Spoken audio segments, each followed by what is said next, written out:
الشيطان الرجيم بسم الله الرحمن الرحيم رب اشرح لي صدري ويسر لي أمري واحلل عقدة من لساني يفقهوا قولي اللهم اهدنا واهد بنا واجعلنا سببا لمن اهتدى ما بعد السلام عليكم ورحمة الله وبركاته. So lahat ng papuri at pasasalamat ay para lamang sa Allah Subhanahu wa Ta'ala, ang Panginoon ng sanlibutan.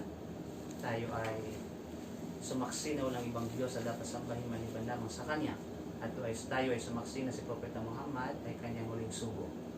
Alhamdulillah mga kapatid sa panampalatayang Islam, sa isa pang pagkakataon para ipagpapatuloy natin ang ating pag-aaral sa kabila ng ating sitwasyon.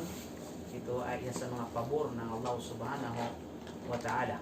Sa kadahilanan sa panahon na ito ay ipinadali para sa atin ang pagsasaliksik, ang pagtatahak sa landas ng kaalaman.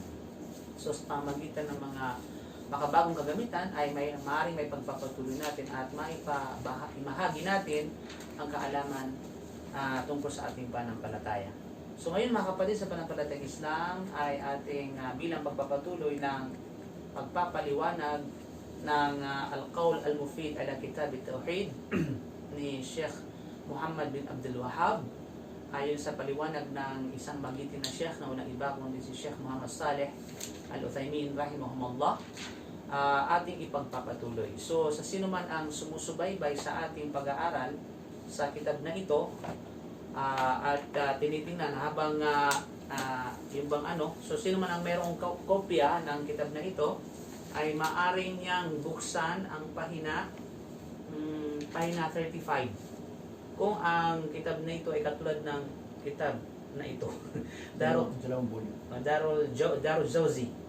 Ito yung kitab which is yung printing press ng Dar Jawzi, which is 2 volume. So ito po ay punta po kayo sa tinatawag na page 35. Okay? Sa page 35. So ito ay ating ipapaliwanag inshallah subhanahu wa ta'ala. So sinabi ng may akda na si Muhammad bin Abdul Wahhab sa kanyang aklat na Kitab At-Tawhid, wa qawluhu wa'budullaha wa la tushriku bihi shay'a, al-ayah. Okay? So sabi niya, sa sinabi ng Allah Subhanahu wa Ta'ala, wa'budullaha wa la tushriku bihi shay'a, at sambahin ninyo ang Allah Subhanahu wa Ta'ala ng bukod tangi at magpasailalim kayo sa kanyang kaisahan. At huwag kayong gagawa ng pagtatambal sa kanyang Rabb at sa pagsamba sa kanya. So yun yung tinatawag na sabihin natin, yun yung matan ng kitab ni Muhammad bin Abdul Wahhab. Pagkatapos sa banggitin yung aya na ito, yung wa'budullaha wa la tushriku bihi shay'a, sabi na al-aya. Nang ibig sabihin dito ay hanggang sa dulo ng aya. Okay.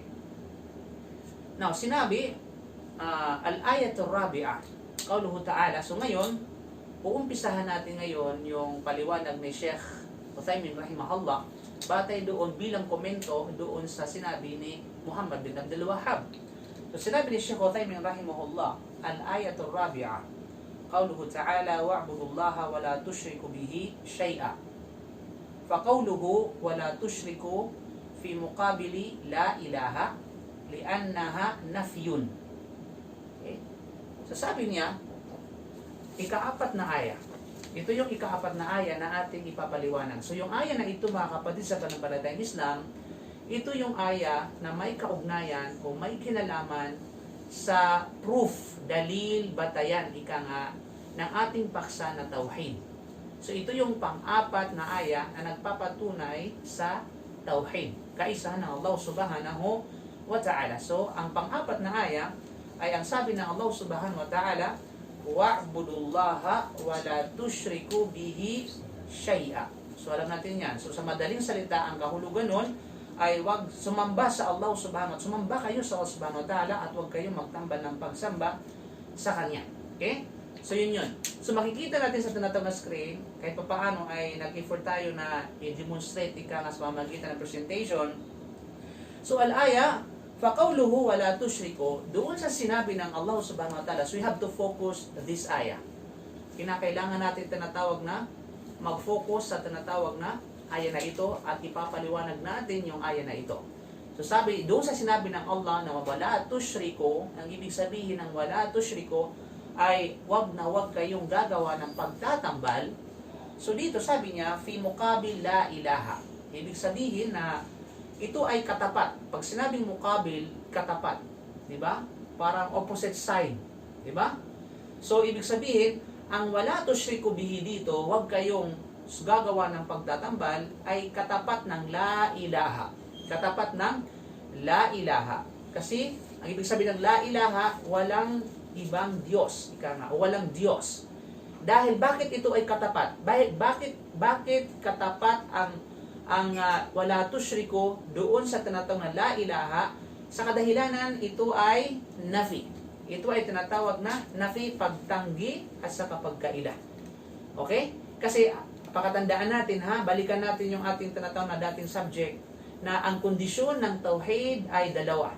Una, yung tinatawag na ithbat, yung pangalawa yung nafi. At hindi magiging tauhid yun kung wala ang mga kondisyonis na ito. So kinakailangan hindi pwedeng mawala ang ithbat at saka tinatawag na nafi. So sa aya na wa'budullaha wa la tusyriku bihi syai'a, since yun ang batayan ng tauhid. So saan dito yung tinatawag na ithbat at saan dito yung nafi?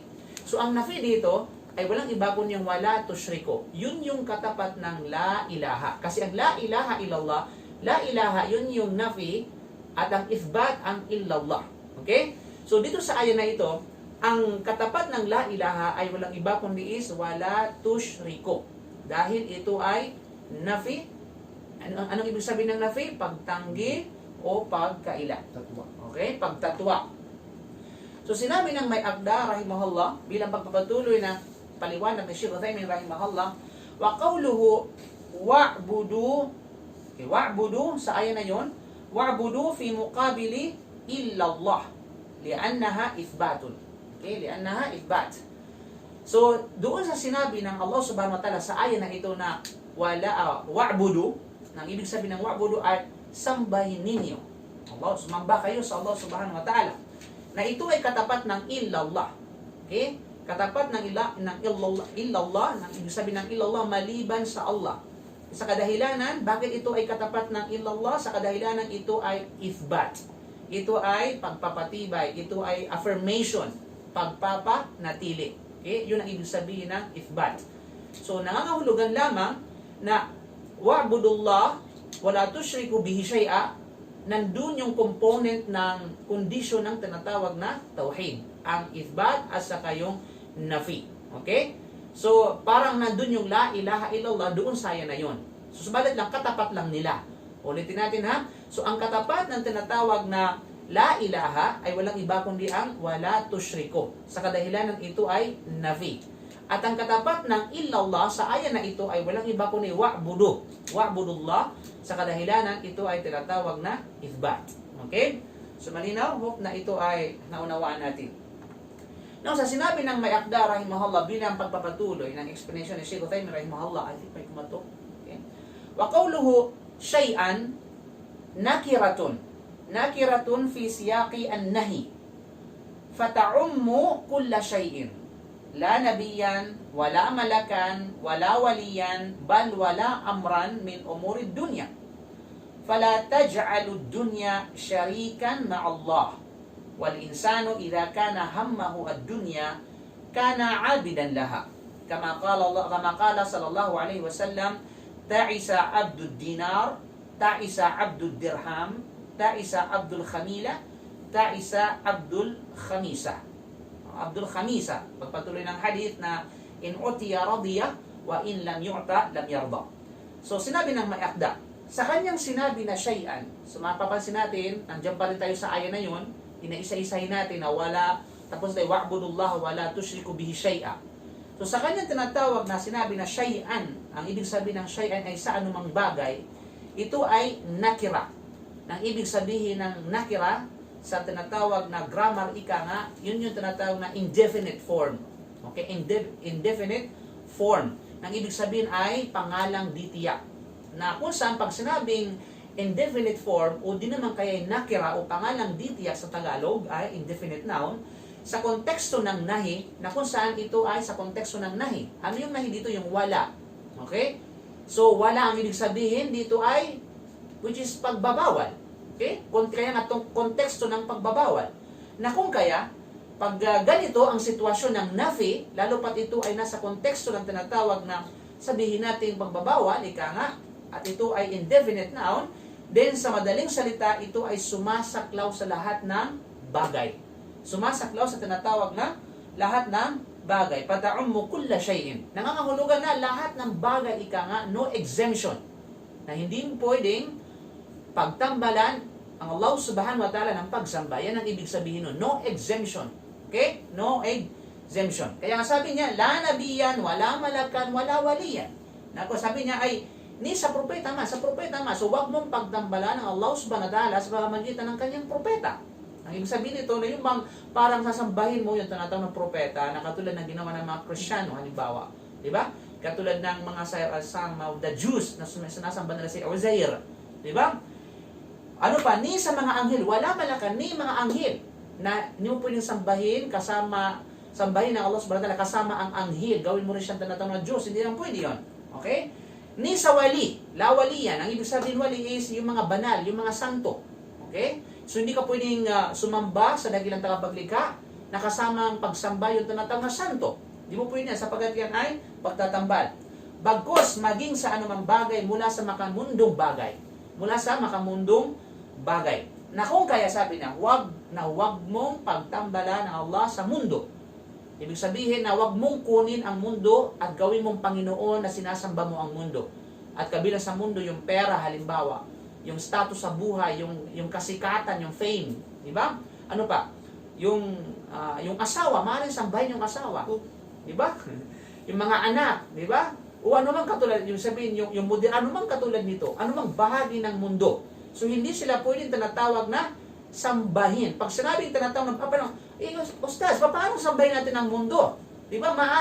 Maaring sasabihin ng tao, hindi ko naman sinasambang mundo pero sa ginagawa niya, ay pinapakita niya na yun ay pagsamba. Hindi na lamang niya naunawaan yun. Malinaw? At ang tao, pagkatandaan natin, sabi niya, ang tao, kapag ang kanyang interest, ang kanyang concern, ay ang mundo na ito, siya ay magiging alipin nito. Yun yung pagsamba sa mundo. Yun yung pagsamba sa mundo. Ibig sabihin dito, kapag nangingibabaw yung concern mo sa makamundong bagay, kaysa sa dakilang tagapaglikha, kaysa sa araw ng paghuhukom, mas nangingibabaw ang concern mo sa pera, sa kayamanan, sa kasikatan, sa asawa, sa pamilya, at iba pa, kaysa sa kabilang buhay, kaysa sa Allah subhanahu wa ta'ala, yun mismo yung pagsamba sa mga ito. Kasi bakit nagiging alipin ka ng mga ito? Okay? Nagiging alipin ka ng mga ito. Tulad ng sinabi ni Propeta Muhammad sallallahu alaihi wasallam, ta'isa abdud dinar. Nang ibig sabihin ng ta'isa abdud dinar, pagkawasak sa alipin ng dinar. Okay? Sinasamba niya yung dinar. Diba? Wa ta'isa abdud dirham, pagkawasak, pagkalipol sa alipin ng dirham. Kasi sinasamba niya ang dirham, ang dinar at saka dirham, ito yung mga currency. Yung mga sinaunang tinatawag na currency, hindi ko lang alam kung mayroon pang tumatangkilik ngayon sa dinar. Okay? Tumatangkilik sa tinatawag na dinar, ika nga, at saka real, ika nga, piso, dolar. Ito na nga sa panahon ngayon, mga kapatid, sa panampalatayang Islam. Wata'isa Abdul Khamila. Wata'isa Abdul Khamila. Nang ibig sabihin ay pagkawasak sa alipin ng tinatawag na Khamila. Ang Khamila, yun yung mga mamahaling tela ng seda, ng sutla. Ang mamahaling fabric, ika nga. Yun ang ibig sabihin ng Khamila. Sabi na, Wata'isa Abdul Khamisa. At pagkawasak at pagkalipol sa alipin ng khamisa, nang ibig sabihin ng khamisa ay magagarang damit. Okay, yung mga social, mga fashions, ika nga. Diba? Kinalimutan niya yung kabilang buhay dahil sa fashion. Sa trends sa sinasabi. Mga millennial terms. Diba? Bakit mga kapatid? Bakit sila nawasak at nalipol yung alipin ng pera, kayamanan, alipin ng mga pananimit at iba pa? Sa kadahin, in utiya radiya wa in lam yu'ta lam yarda. Bila pagpatuloy ng hadith. Ang ibig sabihin ay, kasagano kapag sila kasi pinagkalooban, sila ay nalulugod. Nagagalak sila dahil pinagkalooban sila. Subalit kapag pinagkaitan sila ng mga ito, ng pera, ng kayaman at iba't iba pa, namang katulad nito, siya ay hindi nalulugod. bagkos nagre-rebuilde. Diba? Nagre-rebuilde at kung ano-ano pa. So ang hadith na ito ay matatagpuan sa tinatawag na Sahih al-Bukhari. So sinabi ni Sheikh Uthaymin bilang pagpapatuloy, sabi niya, wa qawluhu wa bil walidayni ihsana yuqalu fiha ma qila fil ayati sabiqah. Nang ibig sabihin mga kapatid na sa kanyang sinabi na wa bil walidayni ihsana doon sa karugtong na aya, karugtong ng aya kasi mataas na yan, ang sinipi lamang ni Sheikh Muhammad bin Abdul Wahhab, yung yung tinatawag na bahagi ng aya na sumusuporta doon sa kanyang tinatawag na paksa which is tauhid.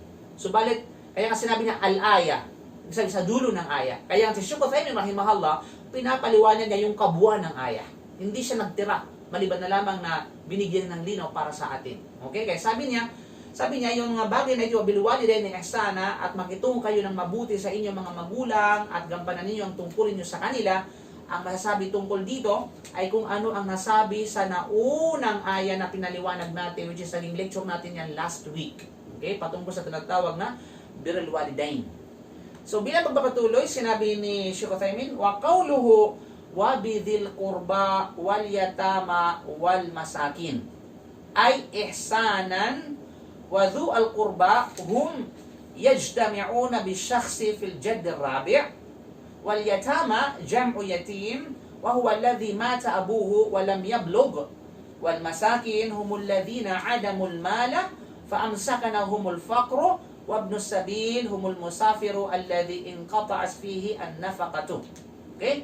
The question is, sino ba yung tinatawag na dhul qurba? You know? So, dito sa sinabi ng Allah subhanahu wa ta'ala doon sa tinatawag na aya na yun mga kapatid, sa kanyang sinabi na wabidil qurba wal yatama wal masakin. Yun yung karugtong ng aya na wa'budullaha wa la tusyriku bihi shay'a wa bil walidayni ihsana wabidil qurba wal yatama wal masakin. Okay? Ang ibig sabihin dito na wabidil qurba wal yatama wal masakin, at gayon din ang karapatan sa inyo ng inyong mga kamag-anak, mga ulila, mga mahihirap na nangangailangan. Okay? No, ang dhul qurba. Ang dhul qurba mga kapatid sa pananampalatayang Islam, sino ba ang dhul qurba? Ano bang ibig sabihin ng dhul qurba?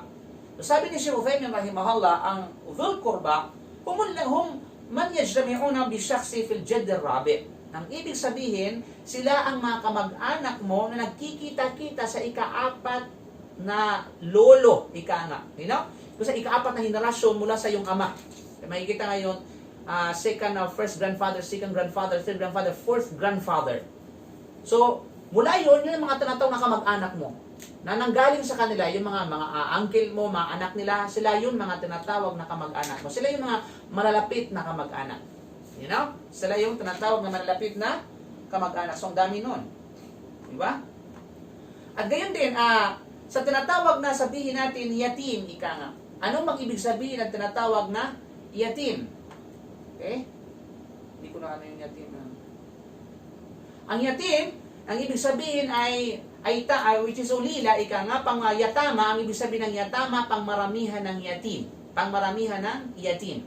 Siya ang namatayan sa ama. Yun yung definition sa Sharia. Pag sinabing tinatawag na ulila. Kasi sa atin, pag sinabing ulila, kahit pa ay meron siyang tinatawag na tatay at walang nanay, ulila sa nanay. Diba? Pag kabaliktaran, ika nga, kapag nawala yung nanay, nandyan yung tao, nawala yung tatay, nandyan yung nanay, ulila sa tinatawag na tatay or ama. So sa Islam, may kukonsider lamang ika nga na ulila ang isang bata kapag siya'y namatayan ng ama. Kapag siya'y namatay ng ama, which is ulila sa ama, at hindi pa dumating sa wastong gulang. You know? Kapag halimbawa, kahit na wala siyang ama, subalit ay dumating na sa wastong gulang, hindi maituturing yun na yatim o yatama. At ang tinatawag na masakin, nang ibig sabihin ng mga masakin ay mga mahihirap. Diba? Sila ang mga walang sapat na yaman, walang sapat na ari-arian, at sila ay nabubuhay sa kahirapan. Yan ang tinatawag na yatim. Pag sinabi, kasi sa tinatawag na sa Quran, sa hadith, pag binanggit yung yatim, pasok na rito yung fakir. Di ba? Pero gayon din, pag binanggit lamang yung fakir at hindi kasama yung yatim, ay yung miskin, kasama na rin yung miskin. Subalit kapag sila pinaghiwalay, ang pagkakaiba nilang dalawa, ang miskin ay medyo nakakaangat doon sa tinatawag na fakir. Mas malala ang fakir. Kasi ang fakir halos hindi makakain.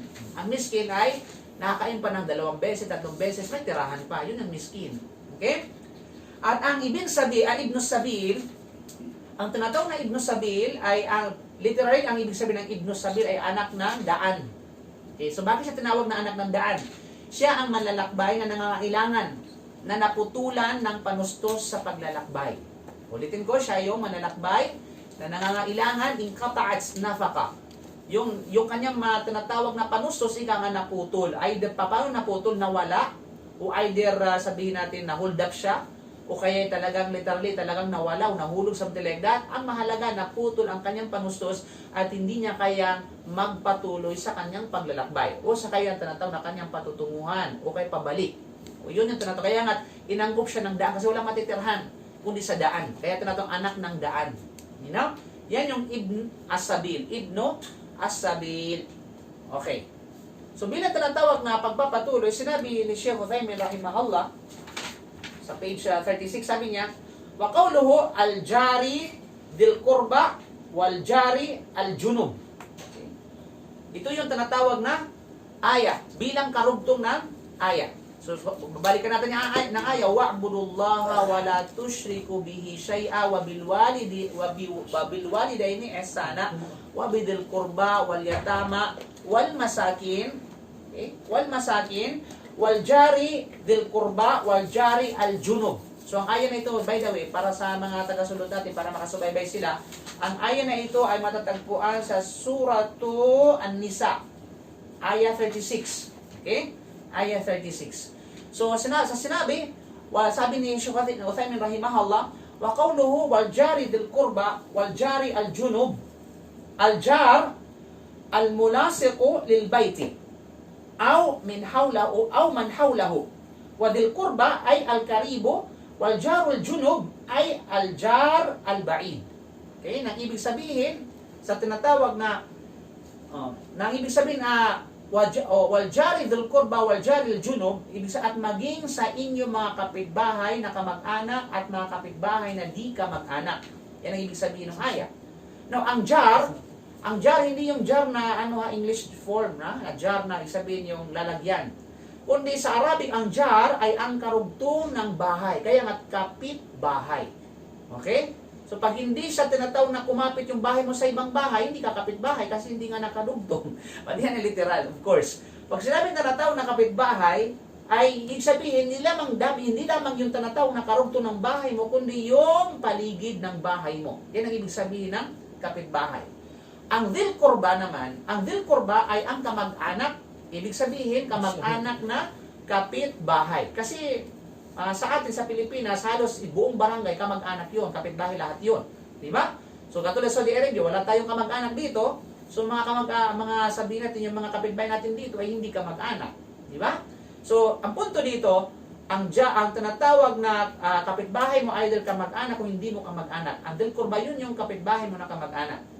At ang jar al-junub, so huwag nyo isipin ang junub, yung, alam mo na, yung obligado kang maligo, ha? Okay. Ang jar al-junub ay ang malayong kapitbahay o di kamag-anak na kapitbahay. Yan ang tawag, jar al-junub. Ibig sabihin ay malayong kapitbahay or di kamag-anak na kapitbahay. Okay? So yung mga kapatid, at sa kanyang tinatawag na sinabi, wa qawluhu as-sahibi bil-jamb.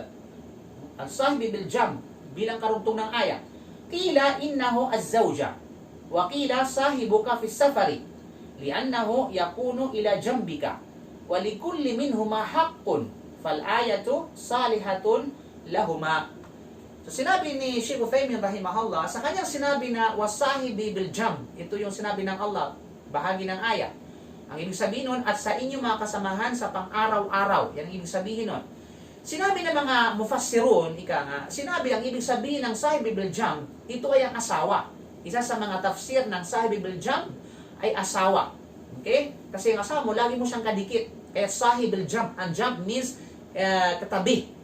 Okay? Kasama mo na katabi mo. Yan ang ibig sabihin kung ililiteral natin yung sahibi bil jamb. Kasama mo pa siya, nakatabi mo pa siya. Kaya at ayon sa mga mufassirun, na isa sa mga tafsir ng sahibi bil jamb ay asawa mo. Kasi asawa mo lagi magkadikit. Lagi kayong dikit, halos na magkamukha kayo eh. Sobrang dikit niyo. So close nga, di ba? Sinabi ng ibang mufassirun, sinabi na ito ay ang naging kasamahan mo sa paglalakbay. So sa pangalawang tafsir, Ang ibig sabihin ng sahibu bil jam ay ang kasamahan mo sa paglalakbay, companions of travel, ika nga. Dahil bakit? Dahil siya ay nasa iyong tabi. Kaya nga jam. At sa bawat, of course, either asawa man ang interpretation, o either tinatawag na kasamahan mo sa tinatawag na paglalakbay. Ang ibig sabihin ng sahibu bil jam. Okay? Sa bawat isa sa kanila ay mayroong karapatan. Mayroong tinatawag na karapatan. Yun ang punto doon. Dahil siya ay nasa iyong tabi, okay? At of course, kinakailangan ng karapatan. Kaya natin, yun yung mga tinatawag na kabutihan bilang ng aya, yung context ng aya. Magpakita kayo ng kabutihan, ika. At ang aya ay angkop para sa kanilang dalawa, asawa man at kasamahan sa tinatawag na paglalakbay. Okay. Wa qawluhu, bilang pagpapatuloy, wa qawluhu, aw ma malakas aymanukum. Aw ma malakas aymanukum bilang bahagi ng aya. Pasal yung wakuluhu ay ibig sabihin ay sinabi ng Allah. Sa sinabi niya, ibig sabihin niya ay Allah subhanahu wa ta'ala. Hada yashmalul ihsanu ilal ariqai wal bahaim lianna al jami'a milkul yamin. Ang ibig sabihin dito mga kapatid, sa sinabi ng Allah subhanahu wa ta'ala, wa mamalakats aymanukum, at saka sa mga nasa ilalim ng inyong pangangasiwa. Okay? Mga kababaihan man o mga kalalakihan. So, ibig sabihin, ito ay sumasaklaw sa lahat ng aliping tao. Sumasaklaw sa lahat ng aliping tao at mga hayop. Hindi lang ang tao ang tinutukoy sa mamalakat ay manukom. Hindi lang ang tao, kundi mga hayop. Ibig sabihin kasi yung mga hayop, bakit ito ay under ng malakats ay manukom? Sa kadahilanan na lahat ng mga ito ay nasa ilalim ng pangangasiwa. Nasa ilalim ng iyong pangangasiwa. So, halimbawa, kapag meron kang hayupan, kambing, ika nga, kasali doon sa wama, malakas ay manukom, kinakailangan magpakita ka ng kabutihan sa kanila. Sa mga hayop, kinakailangan magpakita ka ng kabutihan sa iyong mga alipin. At of course, wala naman tayong alipin sa panahon ngayon, yung mga katuwang, yun yung mga katulong. Diba? Na kinakailangan magpakita ng kabutihan yung mga amo nila sa kanila. Okay, yun ang ibig sabihin mamalakas ay manukom.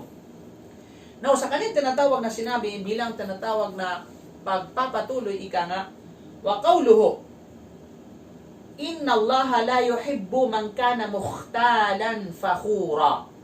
Ulitin natin, inna Allah la yuhibbu man kana mukhtalan fakhura. Ito yung huling bahagi ng aya sa suratu An-Nisa, which is verse 36. Sabi na nga lang, inna Allah la yuhibbu man kana mukhtalan fakhura. Al-mukhtalu fi hayati wal fakhuru fi qawlihi. Wallahu la yuhibbu hada wala hada. So sinabi ni Shaykh Uthaymin sa sinabi ng Allah subhanahu wa ta'ala na inna Allah la yuhibbu man kana mukhtalan fakhura. Nang ibig sabihin nito ay katiyakan ng Allah subhanahu wa ta'ala ay hindi nagmamahal sa sinumang mapagmataas mula sa kanyang mga alipin at mapagmayabang sa mga tao. So what is the difference between mukhtal at saka fakhur?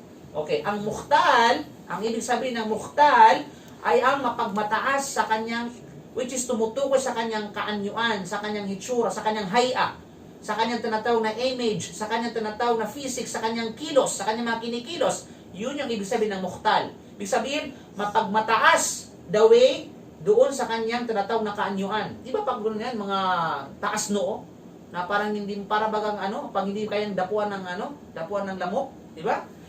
Okay, sa kanyang tinatawag na hitsura, ika nga, halimbawa sa kanyang kasuotan, something like that, paano siya magdala, napakayabang niyan. Diba? Sa kanyang mga kinikilos, yun ang ibig sabihin ng mukhtal, mapagbayabang sa ganitong aspeto.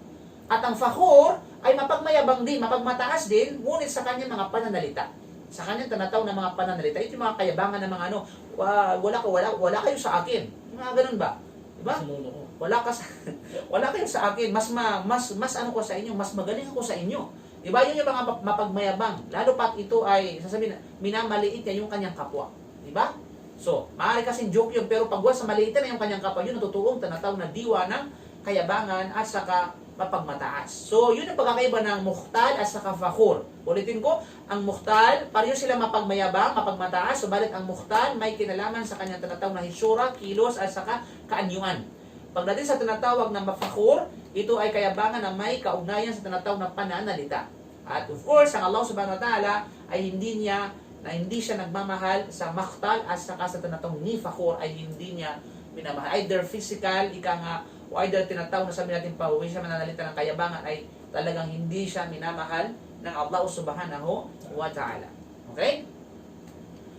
So, doon nagtatapos yung paliwanag ng unang aya, na kung saan yun yung ika-4 na aya, mga kapatid, sa panampalatayang Islam. Ngayon, sinabi ni Sheikh Muhammad bin Abdul Wahhab na kung saan yun yung buod ng kanyang tinatawag na salita o sipi ng aya bilang patunay sa tauhid.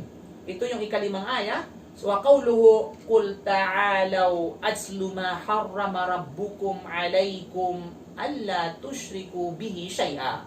Al-ayat. Ito ay matatagpuan sa Suratu Al-An'am. Suratu Al-An'am, na ang Suratul An'am ay chapter 6, verse 151 ng banal na Quran. Okay? So para masubaybay yung tinatawag ng aya. Kasi bakit? Yan ay mahabang aya. Hindi lamang yan isang aya hanggang sa ika-7 tinatawag na aya. Malinaw? So, ibig sabihin ay, ito yung pang-5 aya. O, pang-5? Yes, pang-5 pala. So, sinabi ng may akda, sinabi ni Sheikh Uthaymin rahimahullah, sabi niya, al-ayatul khamisa, ito bilang komento ika nga, sa sinabi ni Muhammad bin Abdul Wahhab. Sabi niya, al-ayatu al-khamisatu. Al-ayatu al-khamisatu ila sabi'ah. Qawluhu ta'ala, qul ta'alaw atlu ma harrama rabbukum alaykum. Ila akhir al-aya. Sabi, al-khitabu lin Nabiy sallallahu alaihi wasallam, amarahullahu ay yaqula lin-nas. Ta'alaw ay aqbilu wa halummu wa asluhu min al-ulu ka'anna al-munadi yunadika an ta'alu ila makanihi fayaqulu ta'al ay irtafi' ilayya. Okay. So sinabi ni Sheikh Uthaymin rahimahullah bilang komentary ika nga doon sa siniping aya ni Muhammad bin Abdul Wahhab, sabi niya ika-5 aya hanggang sa ika-7 aya. So ito ay sunod-sunod na aya, mga kapatid. So ito yung ika-aya na which is verse 151, ibig sabihin verse 151, verse 152, verse 153. So balik ang ating kayang saklamin siguro muna ngayon ay ang verse 151. Okay, kasi mahaba yan. Okay? So sinabi niya, sinabi ng Allah subhanahu wa ta'ala, qul ta'alaw aslu ma harrama rabbukum alaykum. Ila akhir al-aya. Sabihin mo sa kanila, o Muhammad sallallahu alayhi wa sallam, halina, ta'alaw, halina kayo at basahin ang anumang ipinagbawal ng Panginoon ninyo sa inyo. Okay? So hanggang sa dulo ng mga aya. Okay. So sabi niya, al-khitabu lin Nabiy sallallahu alaihi wasallam. Ibig sabihin yung talumpati is naka-address kay Propeta Muhammad sallallahu alaihi wasallam. Siya ay inutusan ng Allah subhanahu wa ta'ala na sabihin sa mga tao.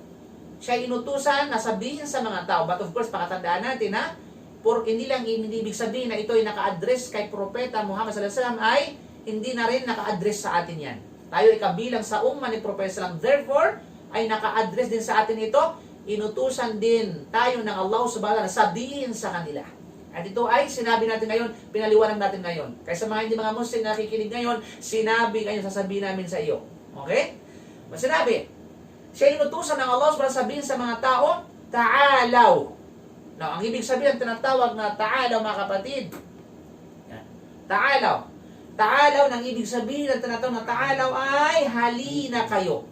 Nang ibig sabihin, lumapit kayo, akbilu. Lumapit kayo. Diba? Kasi paano sabihin sa tao pag hindi siya malapit? So, kinakailangan lumapit siya para masabi mo sa kanya. Diba? Ang ibig sabihin, halina, ibig sabihin, halum mo. Ang ibig sabihin, halina. Halina kayo.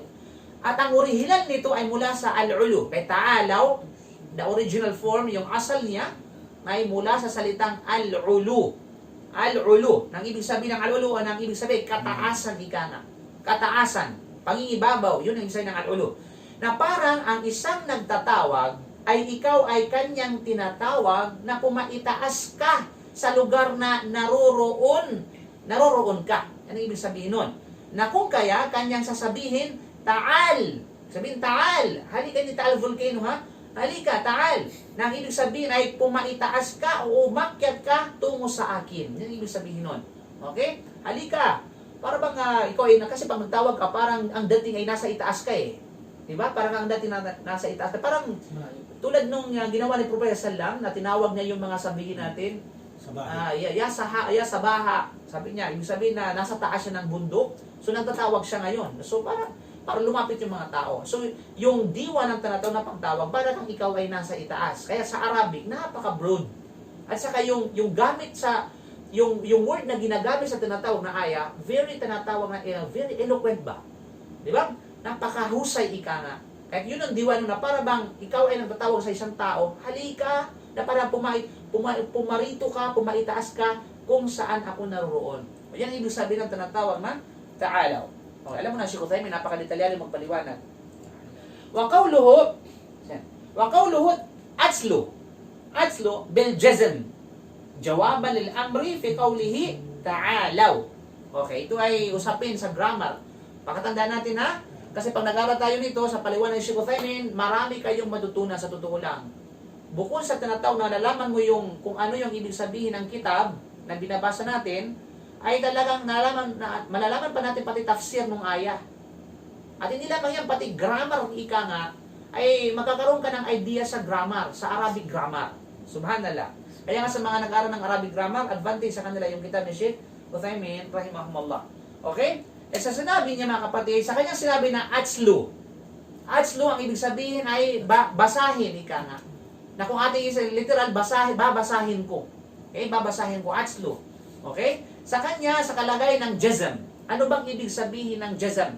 Ang jazm sa tinatawag na grammar, ito yung tinatawag na jazim. Ika nga, sa kalagay ng jazim form of mood. O, ano ba yung jazim form of mood? Yung of a form of verb expressing a command. Ibig sabihin, ito yung nagpapahiwatig na ito ay tinatawag na pautos, ika nga. Yan yung ibig sabihin ng jazm. Kaya nga, pag nag-aral ka ng Arabic, ang verb na ito ay jazm, ay nagiging tinatawag na sukun. Nagiging sukun. Yung verb na yun, yung pandiwa na yun, ay nagiging sukun yung dulo.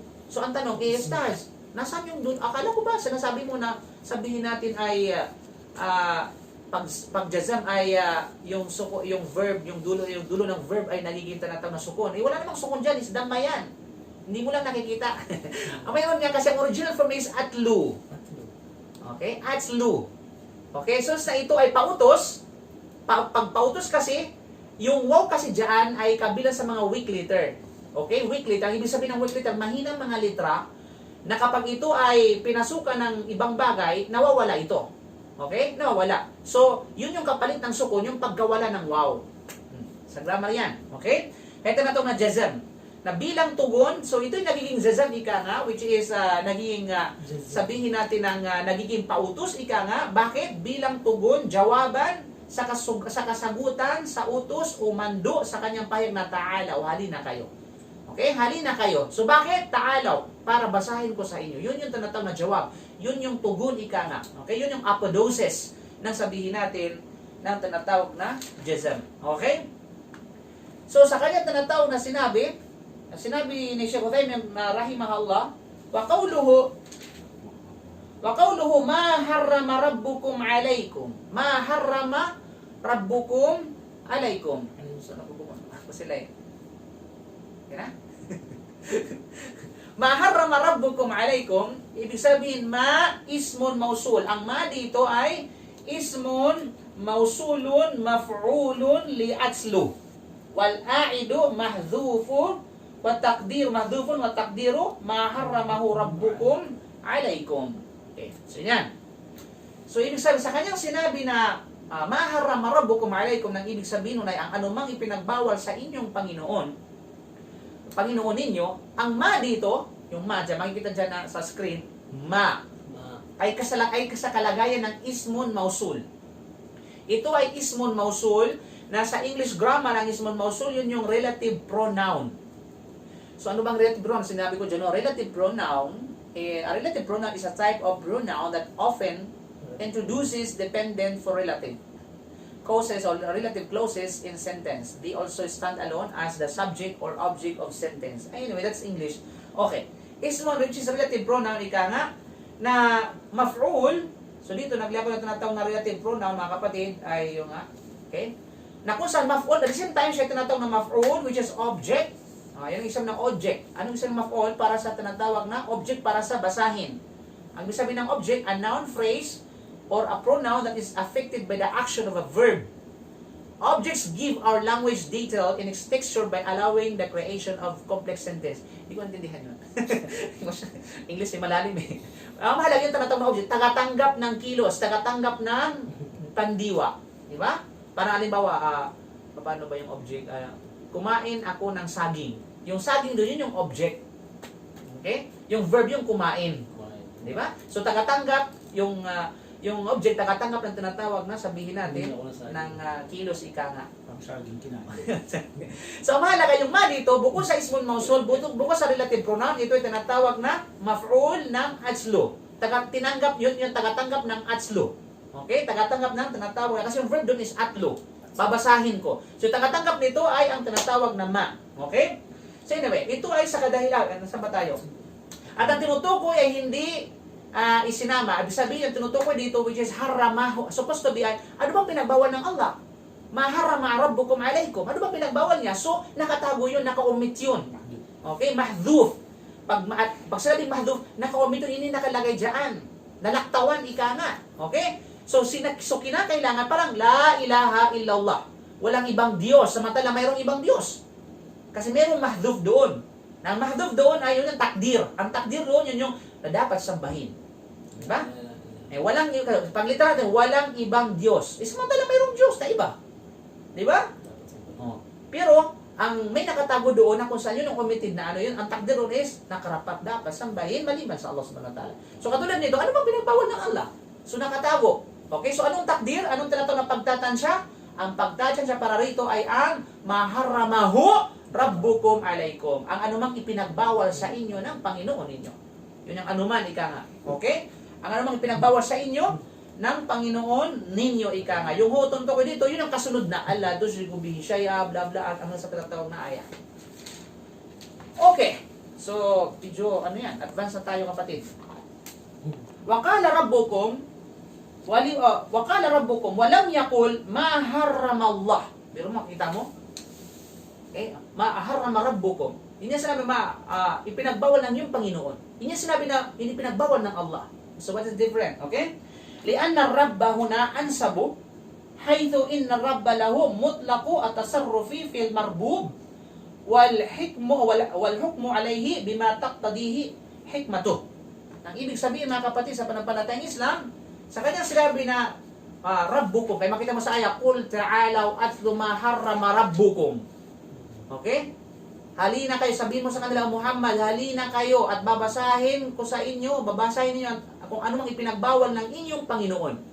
At hindi niya sinabi na maharam Allah, ang anumang bagay na ipinagbawal ng Allah, kundi ba Panginoon yung ginamit. Rab, hindi Allah, kundi Rab. So ito ay sa kadahilanan na ang Rab dito ay mas angkop. Mas tinatawag na angkop sa kalagayan, sa konteksto na ito, sa kalagayan na ito. Bakit? Dahil sa katotohanan na ang Rab ay lubos na nangangasiwa. Kaya nga Rabbi, ang ibig sabihin, isa sa mga kulungan ng Rab ay na tagapangasiwa, tagapagtustos. Yan ang ibig sabihin ng Rab. Okay? Siya ang dahil sa katotohanan na ang Rab ay lubos na nangangasiwa at tagapanustos sa marbub. Ang marbub, yun yung tinutustusan, yun yung alipin, yun yung kanyang mga nilikha. At ang kapasyahan dito ay alinsunod sa kung ano ang ipinahiwatig ng kanyang hikmah, ng kanyang karunungan at saka dunong ng Allah subhanahu wa ta'ala. Okay. Wa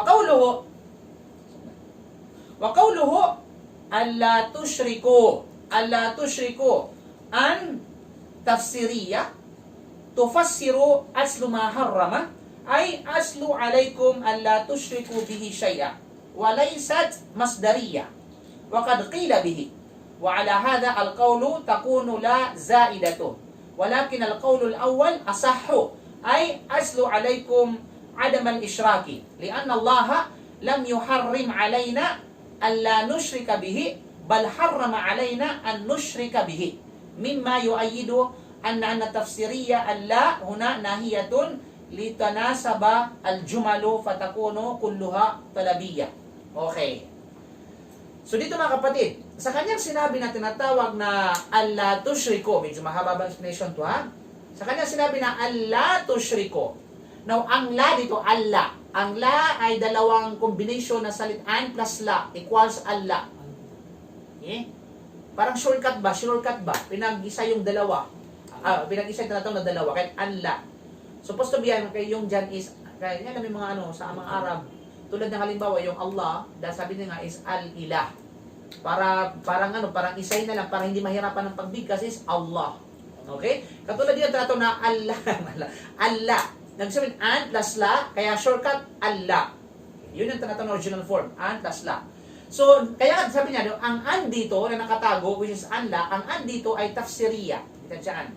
Okay, tafsiriya. Yung an dyan, okay, yes, ang original form is an dyan. Yung an dyan ay tinatawag na tafsiriya, which is explanatory. Ang ibig sabihin explanatory ay paliwanag ika nga. So, anong pinapaliwanag? Na kung saan pinapaliwanag dito yung aslu maharrama. Okay? So, pinapaliwanag ng an dito, yung tinatawag na aslu maharrama, yung naka-green. Okay, naka-green o blue. Sabihin ay pinapaliwanag yung basahin ng anumang ipinagbawal. So pinaliwanag dito ng an, ayun nga, Allah tusyriku bihi syai'a. So ibig sabihin, babasahin ko sa inyo na huwag kayong sumamba. Parang yung sabihin, babasahin ko sa inyo na huwag kayong sumamba bilang pagtatambal sa Kanya sa anumang bagay. Okay? At ito, ang an, dito, ay hindi sa kalagayan ng masdariya. Ang ibig sabihin ng masdariya is indefinite form, ika nga. Ang ibig sabihin nito, mga kapatid, ay pawatas. At mayroon nang nagsabi nito na ito'y tinatawag na masdariya. So, alinsunod sa ganitong pananaw, nasa pananaw na ito ay masdariya, ang magiging kalagayan ng la dito ay zaida. Ang ibig sabihin ng zaida ay extra o karagdagan. Subalit, ang pinakamalapit sa totoo ay ang unang pananaw na ito ay ang tafsiriya. So, ibig sabihin, ang an dito ay tafsiriya, which is explanatory. Na kung ganito nga, ibig sabihin, babasahin ko sa inyo na huwag kayong gumawa ng pagtatambal.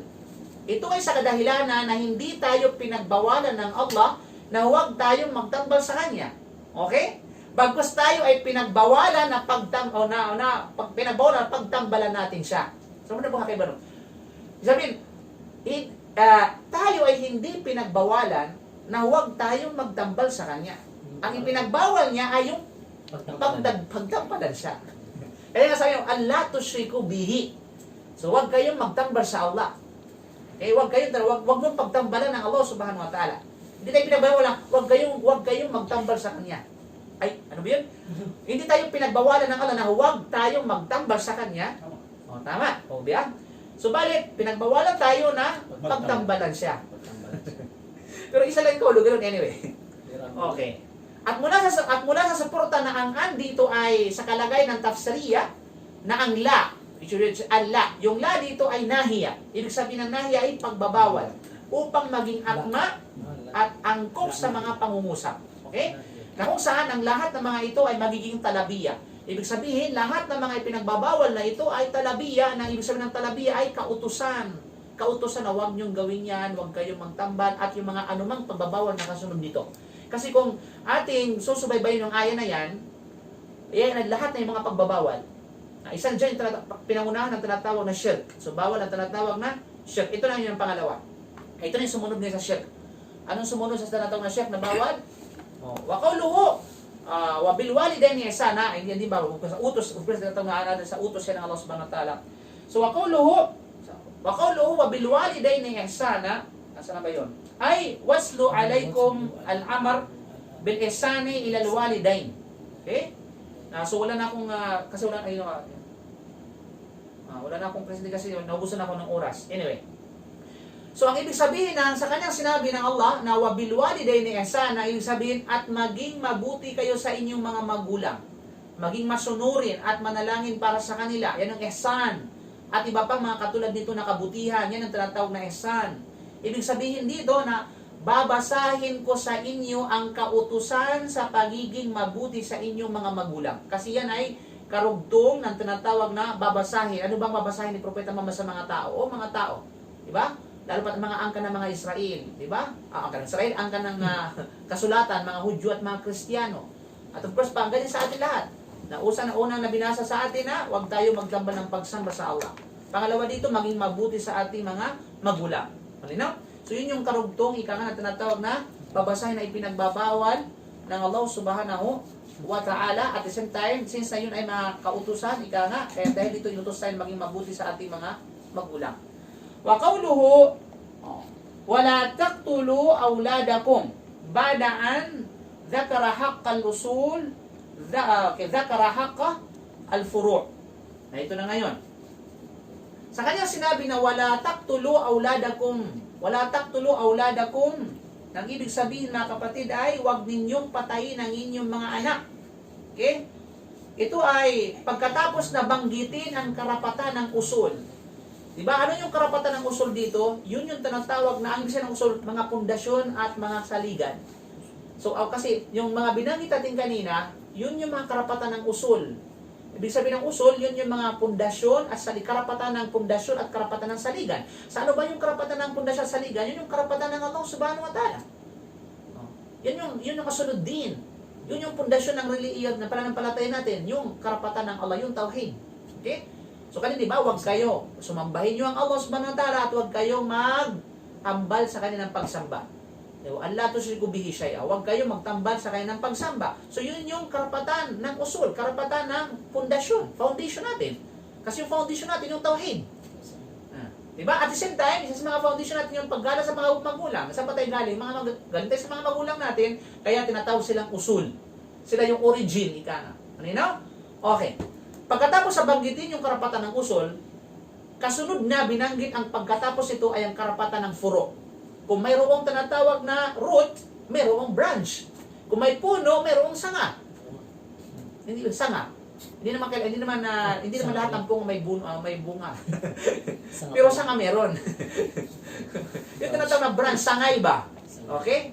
Parang sa halimbawa sa reliyon natin, yung ating tinatawag na yung puno natin, yung ugat natin, yun yung tinatawag na akida. Yung furo, yun yung mga fiqh. Yun yung branches, ito yung tinatawag na fiqh. Okay? So, dito, yung karapatan, mayroong karapatan ng usul, which is karapatan ng pinag-uugatan, karapatan ng pundasyon, karapatan ng saligan, karapatan ng puno, karapatan ng ugat. Binanggit, pagkasunod na binanggit yun, ay walang iba kundi yung karapatan ng branch. Karapatan ng tinatawag ng sangay. Anong karapatan ng mga sangay? Ito na. Okay? Of course, wala taqtulu awladakum. Yun ang karapatan ng sangay. Di ba? Huwag din yung patayin ang tinatawag na mga anak ninyo. Okay? Huwag niyong patayin. So, yun ang karapatan ng sangay. Karapatan ng sangay, which is sangay business branch mo. Ikaw yung puno, ang sangay mo ay walang iba kundi ang anak mo. Di ba? So, ang karapatan na binanggit kanina bilang puno ay maging mabuti. Yung anak mo maging mabuti sa tinatawag na sa'yo kasi magulang ka. Pagkatapos ito ngayon, binanggit ang Allah subhanahu wa ta'ala, yung karapatan ngayon ng anak mo sa kanya.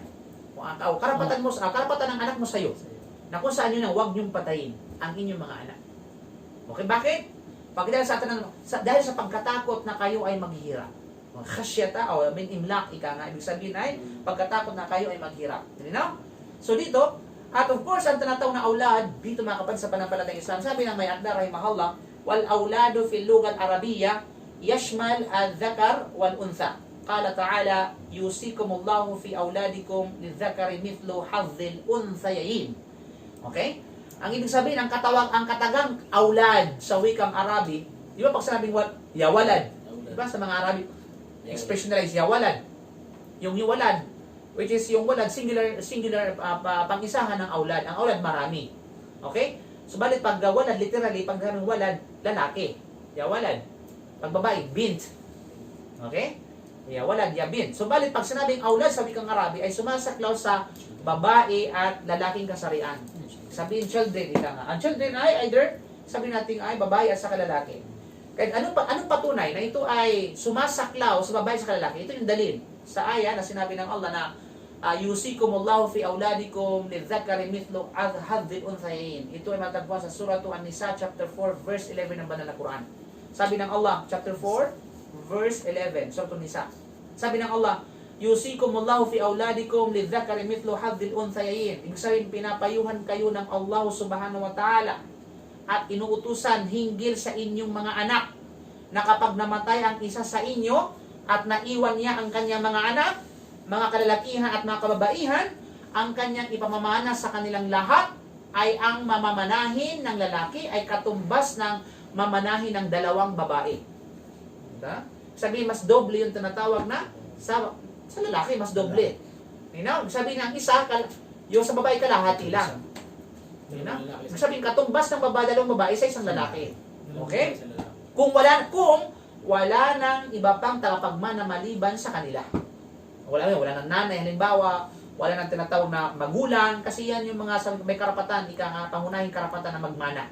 So kapag may nandyan sila, magkahati-hati. Merong isa sa kanila is 2 moon, isa sabihin 1/8, iba sa kanila is 2/3, something like that. Yan ay sa pag-aaral ng inheritance.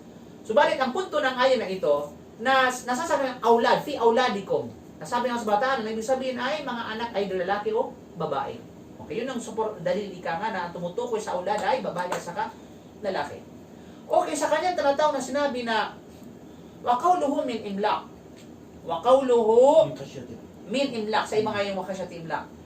Dito is min imlaq. Walang kasya. So dito, wa qawluhu min imlaq, al-imlaqu al-faqru. Wa min lisababiyati wa ta'lili ay bisababi al-imlaq. Nang ibig sabihin sa kanyang sinabi na min imlaq, ibig sabihin dahil sa pagkatakot na kayo ay maghirap. Kasi huwag niyong patayin ang inyong mga anak dahil sa pagkatakot sa tinatawag na kayo, baka kayo maghirap. Baka kayo tinatawag na maghirap. Sabihin dito yung abortion niya. Yes, isa na rito yung tinatawag na abortion. Sakop dyan. Sakop yan dyan mga kapatid. Ang mahalaga ay nabuo na siya. Okay? Na nagiging tao na siya, ika na. Kasi may turing yung tinatawag na anak. Okay. Then, ang imlaq ay fakar. Ang ibig sabihin ng imlaq ay fakar. Ang ibig sabihin ng fakar ay kahirapan o paghihirap. At ang min dito, kay min imlaq, ang min dito, ito ay gamit para sa sababiya. Hindi yung sababiya dyan sa ano. Sababiya, ibig sabihin sababiya ay sabab. Ibig sabihin ng sabab ay sanhi. At of course, ang tinatawag na ta'lil, ito rin ay ta'lil, ibig sabihin dahilan. Causation or causality or causation. Ibig sabihin dahil o sanhi ng kahirapan. So, huwag niyong patayin ang inyong mga anak dahil sa sanhi ng kahirapan. Parami kayo. Magparami kayo. Yan ang sunnah. Tazawwadu al-walud al-wadud. Allahu Akbar. Fa inna makathirun bikum yawmal qiyamah. Mag-asawa kayo na mapagmahal at palaanakin. Upang sa ganun ay para ako'y maging maraming taga susunod sa kabilang buhay. Tagunin niyo ang ni Musa. Okay, sa kanya tinatawag na sinabi, ito na ngayon, sana pa tayo. Wa Yung qawluhu, pag-aanakin? Asan doon? wa qawluhu nahnu narzuqukum wa iyyahum.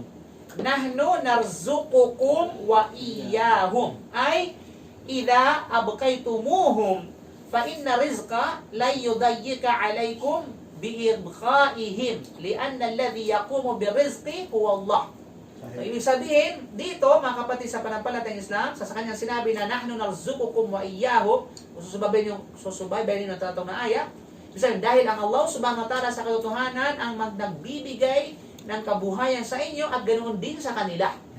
Yun yung dahil huwag kayong matakot. Ika nga, bakit nyo papatayin ang inyong mga anak? Dahil sa pagkatakot sa kahirapan, na samantalang Allah subhanahu wa ta'ala ang nagbigay ng kabuhayan. Ibig sabihin, panatiliin ninyo sila. Okay, panatiliin, buhayin ninyo sila at huwag niyong patayin. Sa kadahilanan na ang rizq, ang ibig sabihin ng rizq, biyaya, panustos, provision, ika na. Okay? Ay hindi magbibigay sa inyo ng kagipitan sa pananatili ninyo sa kanila. Ibig sabihin dito, hindi porke sabihin natin ay sila ay mabubuhay kasama ninyo, ika nga, ay kayo ay sabihin natin ay magigipit na kayo. Gigipitin na kayo ng rizq. No. Bago sabi ng mga scholar natin, mas madadagdagan ng rizq kasi mayroong rizq na kalaan para sa kanya. Iba yung rizq para sa iyo, at ibang rizq para sa kanya. Nagkasuala siya. Yeah. Al-an nas yaqufun al-levi. Sa mga taong yung takot na anak dahil sa levi. Kasama ba ito sa aya na to? Kasabi mo ba yun na nasusuway tayo sa aya? Merong depende, una-una, depende sa tinatawag na sabihin natin intention, ika nga. Depende sa tinatawag na motives, ika nga. Okay? Kaya kasabi ng mga scholar, kapag ikaw ay balimbaw, kahit yung tinatawag na, ano yun sa, i-junk lang tawag dyan, yung, pag nagtatalit yung mag-asawa, kasi labas sa, withdrawal syndrome, ika nga. Okay, sa paggamit ng kondom, kasi ang hukom ng paggamit ng kondom at sa withdrawal syndrome ay parihas. Okay, at yan ay nakasa sa natong hadith ng mga sahaba, nakasaad sa hadith, na'anu na'tazil wal Qur'anu yanzil. Kunna na'tazil wal Qur'anu yanzil. Which is sa hadith sahih, ang ibig sabihin na kami, we used to practice the withdrawal while the Quran is revealing. So, ibig sabihin, kung mayroong pagbabawal sa gawain na ito ay meron na sanang revelation na ito ay bawal. So, ibig sabihin, pwedeng gawin yun. Provided na mayroong kondisyon. Una-una, kondisyon, kinalugdan ng dalawang mag-asawa ng partner. Kinalugdan nilang parehas. Okay, pangalawa dito, yung walang pagkatakot sa tinatawag na pangamba sa rizki ka nga. Sa level na pagtakot. Ano ba sa pag-aalala? Walang, yung bang hindi kayo natatakot sa kahirapan, na huwag tayo mag-ano kasi, gagawin natin ito kasi natatakot tayo, baka mahirap tayo, maging mahirap tayo. Otherwise, kapag ganyan, ay magiging bawal yon. Okay, maging tinatawag na bawal yon, ika nga. Sabihin na hindi pa tayo handa, something like that. O, di naman kayo ay medyo ano pa, mga ganun ba? Hindi mahalaga ng maayos. Hindi pa mahalagaan yung mais. Baka pag nagpanag tayo, masalong malaking responsibilidad sa kabilang buhay dahil hindi natin maarugan, maano yung tinatawag na karapatan nila sa pagtungkol sa pananampalataya, something like that. Malinaw? Ang mahalaga, walang pagkatakot sa kahirapan. Kasi yun ang bawal. Iba siya yung pinapain ng mga dalubhasang doktor, yung age gapping vaccine, nanay. Oo. Yun din. Isa din yun, mga kapatid. O adi, may mga rason, halimbawa, yung babae na hirapan magbuntis. Delikado yung kanyang kalagayan kapag siya ay laging nagbubuntis, something like that. So yun yung mga katanggap-tanggap na kadahilanan. O napunta tayo doon sa tinatawag natin. So yun nga. Yung aya kasi. Oh yes. Ibig sabihin, panatilihin ninyo sila sa kadahilanan na ang rizqa o biyaya o panustos ay hindi magbibigay sa inyo ng kagipitan sa pananatili ninyo sa kanila. Dahil ang nagtataguyod lamang ng rizq ay walang iba kundi ang Allah subhanahu wa ta'ala. Okay? After na sinabi ni Shaykh Uthaymin rahimahullah, wa bada'a huna bi rizqil walidain. Fa fi suratil Isra bada'a bi rizqil aulad. Wal hikmatu fi dhalika annahu qala huna min imlaq, fal imlaqu hasilun. Fa bada'a bi dhikri al walidaini alladhaini alladhaini amlaqa. Wa hunaka fi suratul Isra khashyat al imlaq. Okay, fahuma ghaniyan lakin yakhshiyan al faqr. Fabada birizqil aulad qabla rizqi alwalidain. Masyaallah, tabarakallah. So sinabi dito, napaka ni Shaykh Uthaymin, masyaallah. So dito mga kapatid, sa aya na ito, makikita ninyo, inumpisahan ng rizq, ang pagbanggit ng rizq ng dalawang magulang. Makita mo? Ano ba yun? Nahnu narzukukum. So yan ay nakadres sa mga magulang. Anong sabi ng Allah? Huwag ninyong patayin ang inyong mga anak. Dahil sa kahirapan, pagkatapos sa kahirapan, narzukukum, kami ang nag-provide sa inyo. Sinong inyo tinutukoy dito? Mga magulang. Okay? Nahnu narzukukum wa iyahum, at saka sa kanila. Sino kanila? Mga anak nyo. So dito, unang binanggit yung rizq ng magulang. Na kami ang mag-provide na rizq ninyo ng mga magulang. Pagkatapos saka pa, banggitin yung tinatawag na rizq ng mga anak. Okay. Subalit sa Suratul Isra, mapapansin nyo kung ano yung Suratul Isra, which is, ano yung Suratul Isra? 6. Chapter 17. Chapter 17, verse 31. Okay? Makikita natin doon, mga kapatid, sa pananampalatayang Islam, na Suratul Isra ay kanyang sinabi na khasyata imlaq. Dahil sa pagkatapos sa tinatawag na kahirapan. Okay? Ay, hindi pala. Dito sa tinatawag na hikma pala, nasa muna tayo. At ang yung nga. Sa Suratul Isra, inumpisahang banggitin ng rizqa. Nahnu narzukuhum wa iyyakum. Papapasin ninyo sa Suratul Isra. Makikita niyo kung babasahin anong sa ano, chapter 17, verse 31. Di ba? Pagkatapos ng khasyata, wala taqtulu auladakum khasyata imlaq, nahnu narzukuhum wa iyyakum. Di ba?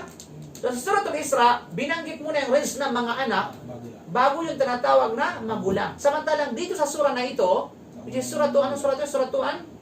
Anong surah to? Nakalimutan natin. Suratul An'am, verse 151, ay binanggit yung rizq ng mga magulang bago yung tinatawag, saka pa yung tinatawag na mga anak. So anong hikma? Anong wisdom nito, mga kapatid? Ito ay dahil sinabi ng Allah dito, min imlaq, na ibig sabihin dahil sa pagkatapos na kayo maghirap, at ang imlaq ay kahirapan ay nangyari at nakaganap. Ibig sabihin, kahit sinabi na, huwag ninyong patayin ang inyong mga anak, okay? Dahil kami ang dahil sa pagkatakot na kayo ay maghirap, ibig sabihin, yung tinatawag na hirap ay hassle, nandoon yung hirap. Naghirap na sila. Okay? Diba nga, diba, mahirap na nga tayo. Kasi gawain ng jahiliya yan. Sa gawain ng tinatawag na jahiliya, mahirap sila. Pag yung masapili na yung nagigipit na sila, nagigipit na sila sa kanilang buhay dahil sa doon sa pagkakaroon ng anak, pinapatay nila yung kanilang tinatawag na anak. Bukod pa doon pinapatay nila yung lalo pat mga babae ang anak nila, dahil kahihiyan sa kanila yun. Sa panahon ng jahiliya, kahihiyan yung magkaroon ka ng babaeng anak, kahihiyan sa pamilya mo.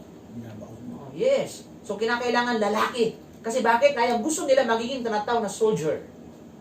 Magiging army nga. Yun ang gusto nila. Sino paparaan sa Yan nga, ilan mo naman nga, kamangmangan. Di ba? Kaya dito sinabi ng Allah subhanahu wa ta'ala. So, ibig sabihin yung kahirapan dito ay nangyari at naganap sa magpamilya. Kaya nga, binanggit muna yung tinatawag na sabihin natin ay yung tinatawag na risk ng magulang bago yung anak. Na kung kaya, inumpisahan sa pagbanggit ng dalawang magulang na kung saan silang dalawa ay naghihirap. Nangyari ng kahirapan. At sa Suratul Isra ay kanyang sinabi na khasyata imlaq. Kasi kanina, min imlaq. Dito, khasyata imlaq. Dahil sa pagkatapos sa kahirapan. Parang yung dahil sa pagkatapos sa kahirapan kung itatagalog natin. Pero magkaiba yung imin imlaq sa tinatawag khasyata imlaq. Kasi yung imin imlaq, nangyari na yung kahirapan. Sa khasyata imlaq, hindi pa nangyari. Mayaman sila. Kanina, doon sa una na min imlaq, ibig sabihin ay mahirap talaga sila. Subalit sa khasyata imlaq, ay mayaman sila. Subalit natapos sila sa kahirapan na maghirap sila. Ayaw maghirap. Okay? Na kung saan ang mga magulang ay mayayaman ay may kakayahan. Ngunit sila ay nangangamba sa paghihirap. Pero magulang, sabahan nila yung Quran, Kaya naman, inumpisang banggitin ang rizqa ng mga anak bago banggitin ang rizq ng mga magulang. So, huwag mong patayin ang inyong mga anak. Nandiyan na kayo, mayaman na kayo. Okay? At patuloy pa ito natin i-provide ang rizq. So, huwag inyong patayin dahil sa tinatawag na baka maghirap kayo.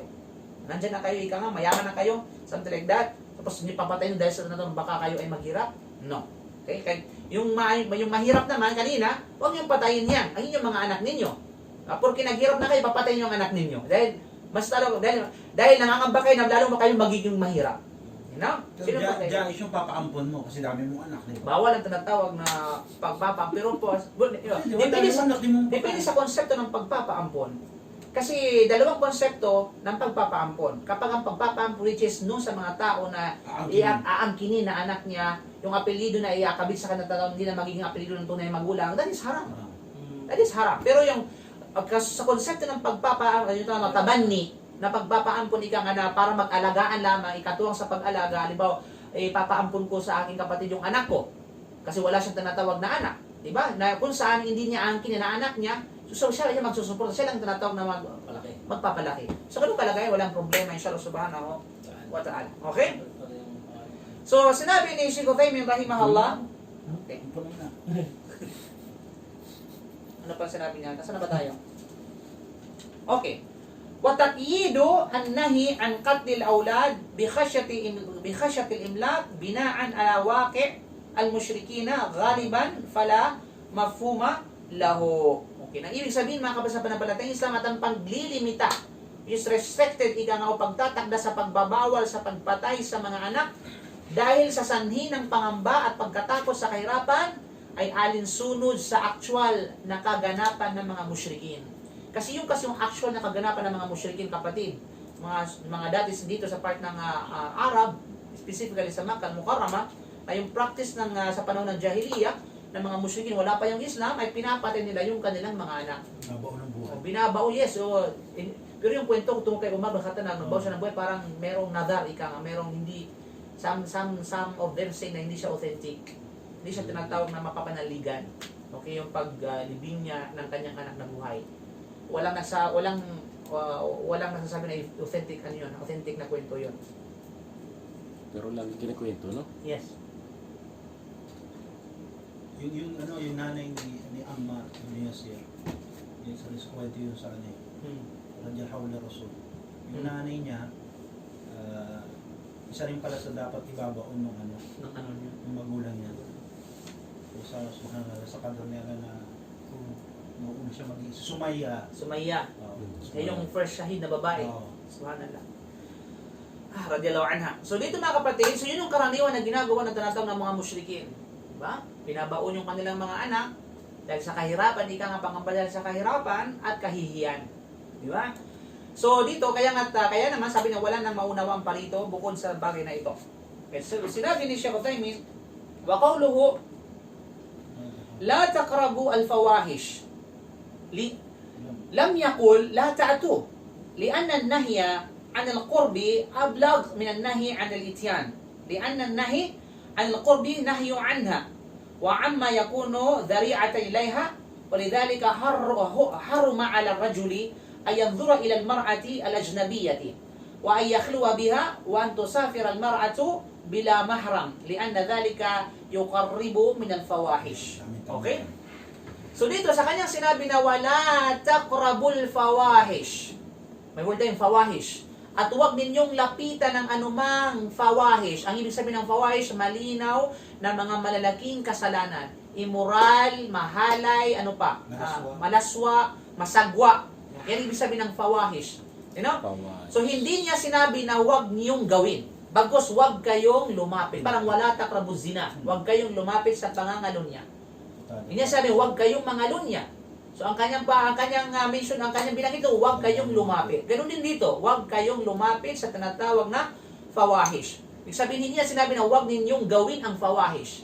Sa kadahilanan na ang pagbabawal sa paglapit ay pagbabawal mismo sa paggawa nito. At yun ay mas ablag ika nga, mas eloquent ika nga, mas mahusay sa pananalita. Diba? Kasi pag sinabi lang, kung sasabihin kasi ng tao, kung sasabihin ng Allah subhanahu wa ta'ala, huwag kayong mga lunya o huwag kayong gumawa ng fawahish, maaaring ikatula ng tao nagditit lang naman kami Wala namang sinabi ang dahilan ng kapaglikan na huwag kayong mga lunya. Wala namang sinabi na huwag kayong mag-date. Ang sabi niya, huwag kayong mga lunya. So ibig sabihin, pwede pa mag-date, pwede maghawakan, pwede mag-ganon-ganon, akbay-akbay, pwede tinatawag na magpalitan ng message ng message sa tatawag na messenger, sa WhatsApp, something like that, Telegram. Share picture. Di ba? Pag-share ng picture. Di ba? Kasi yung tama katwiran ng tao Mahilig mga katwiran ng tao. Subhanallah. Tayo, sabi, nakalagay. Di ba? Wakana al-insanu akthara shay'in jadala. Sabi ng Allah subhanahu wa ta'ala, tunay na ang tao talaga mahilig sa pangikipagtalo. Mahilig mga twiran, mahilig magpalusot. Diba? Yun ang tao Kaya para wala nang ikatwiran pa yung tao, para walang idahilan pa yung tao, para wala nang tinatawag na sabihin na isirado na ika nga, yung kanyang palusot, kahit ginamit na word is, huwag kayong lumapit. Nang ibig sabihin nito, na anumang means papunta doon, ipinagbabawal. Yun ang punto, yun ang tandang na punto ni mga kapatid. Sabihin, ang pagbabawal sa paglapit ay mismo pagbabawal mismo sa tatawag na gawain na ito. At maaaring ito ay maging daan. Magiging daria, magiging daan, o magiging means, kaparaanan sa paggawa nito, walang duda. At tinan mo yung mga nag-date, napakarami nag-date na ngayon. Ano pag February? Diba? Na after ng punong-puno yung sabi natin, yung sugo ba yun? Sugo, di ba?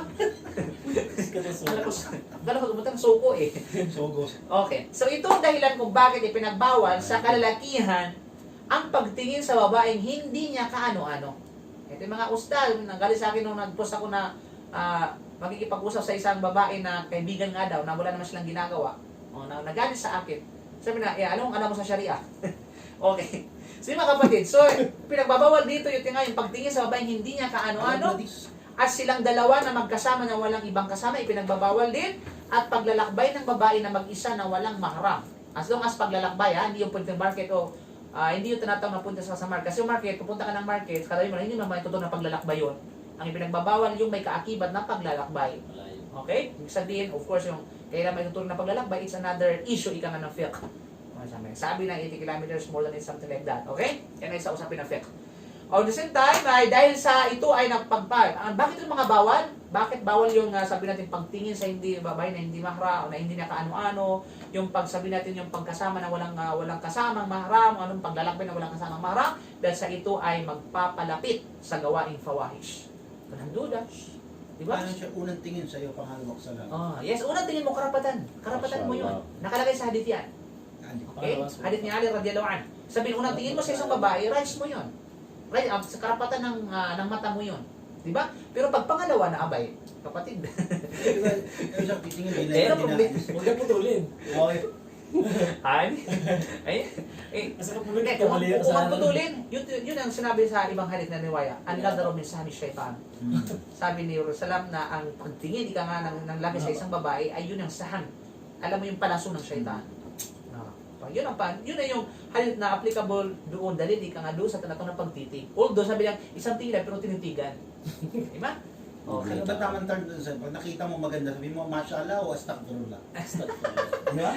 Both pwede. Masail din yan. Pwede yun. Pwede yun. Kasi mashallah dahil sa creation dahil one of the creation ng Allah subhanahu wa ta'ala. Diba? Ida ajud na siya fal yakul mashallah. Kapag ikaw ay namanga sa isang bagay ng likha ng Allah subhanahu wa ta'ala, sabihin mo mashallah. Pero pag namimit na medyo na kumirot na yung puso mo, medyo na iba na yung timbre yung puso mo, sabi mo astagfirullah.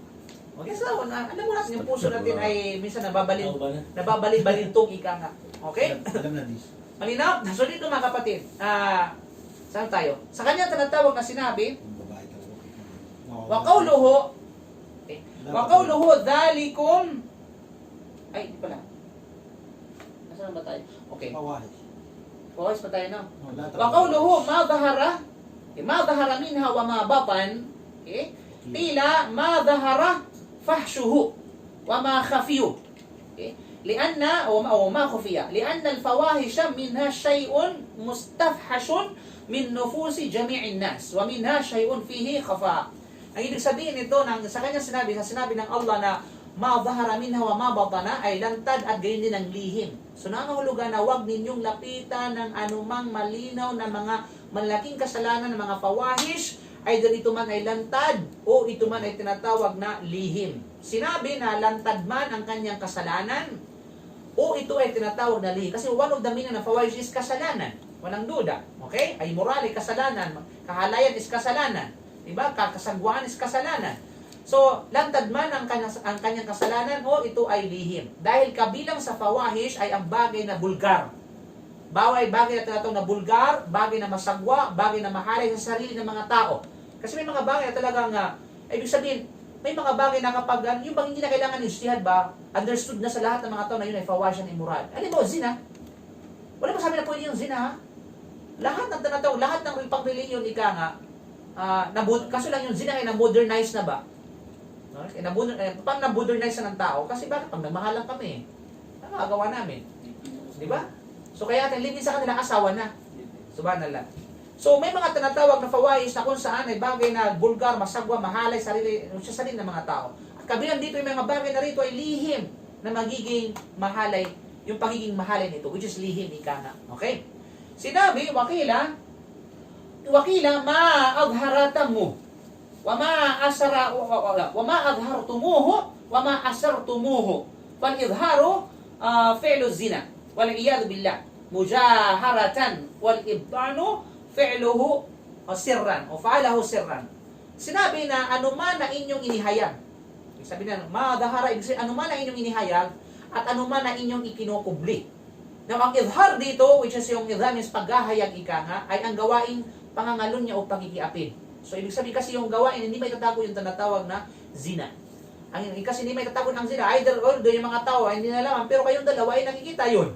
You know? Kaya nga, ang zina, ito ay tinatawag na hayag. May kukunsa na idhar. Ang idhar ay zina. Ay pangangalun niya o pagigiapin.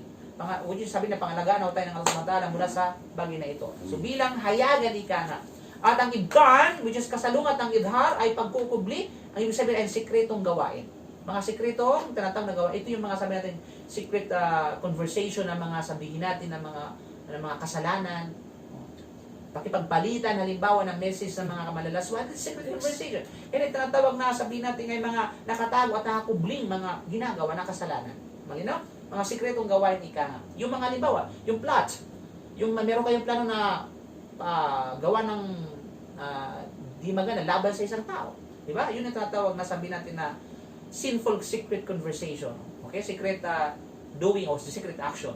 Sinabi, kapag lumaki, sabi ng iba, wakila ma'aduma fahshuhu wa ma kana duna dhalik lianna al-fawahisha laysat ala haddin siwa.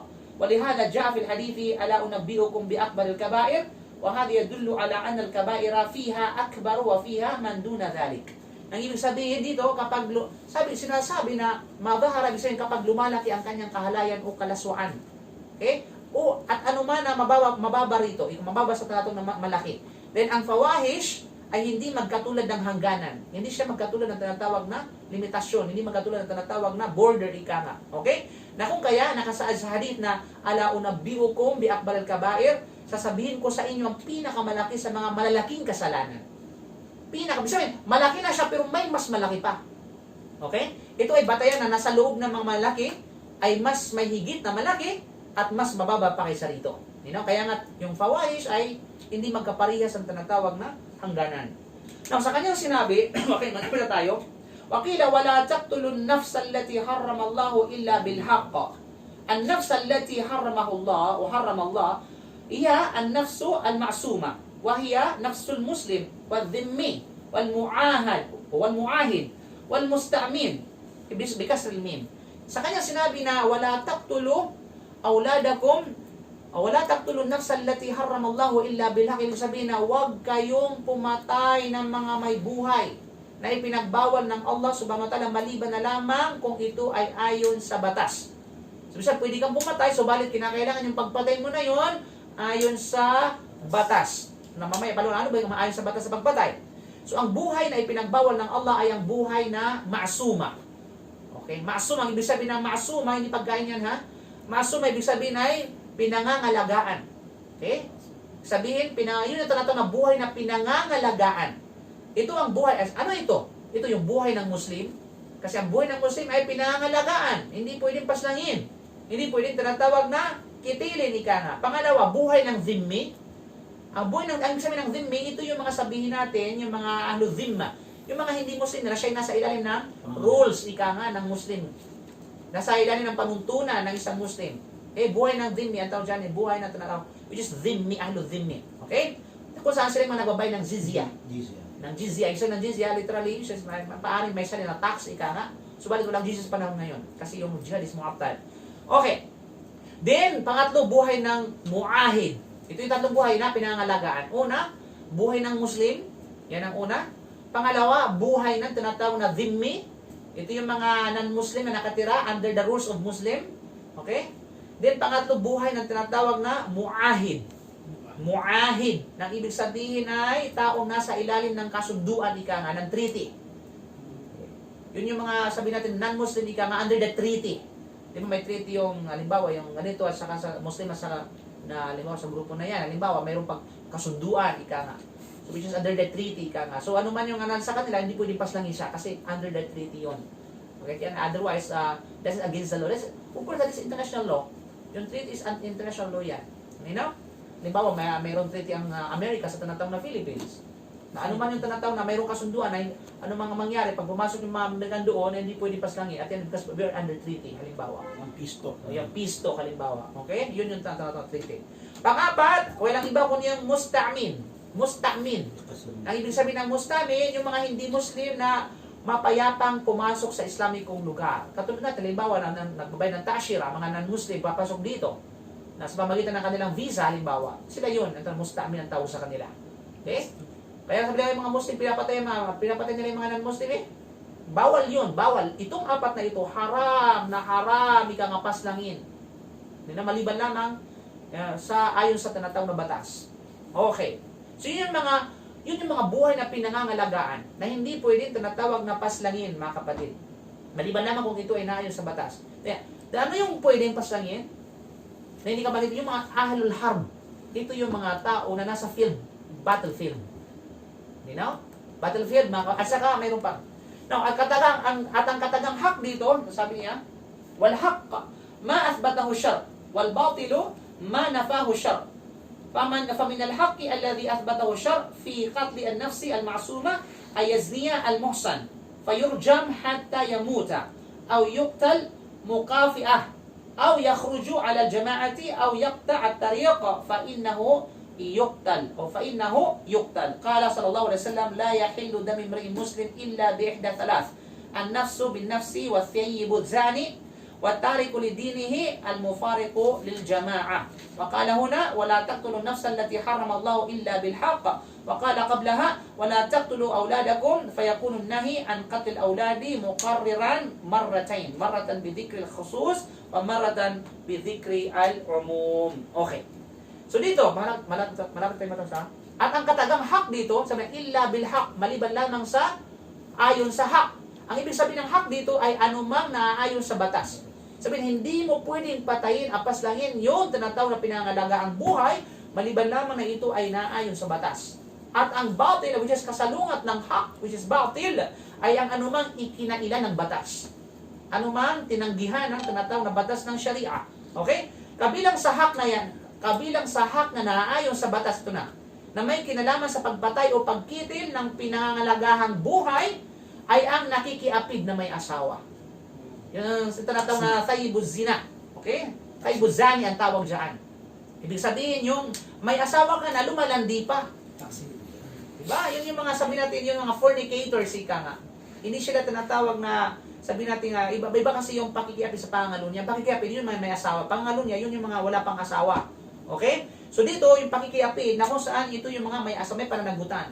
Na kung kaya siya ay pupukulin ng bato hanggang sa mamatay. Yun yung according sa Sharia. Sa babae yun. Babae lalaki ang halaga. O na ito ngayon, halimbawa, babae ngayon ay dalaga. Tapos lalaki may asawa. Sila ay yun. Ganon.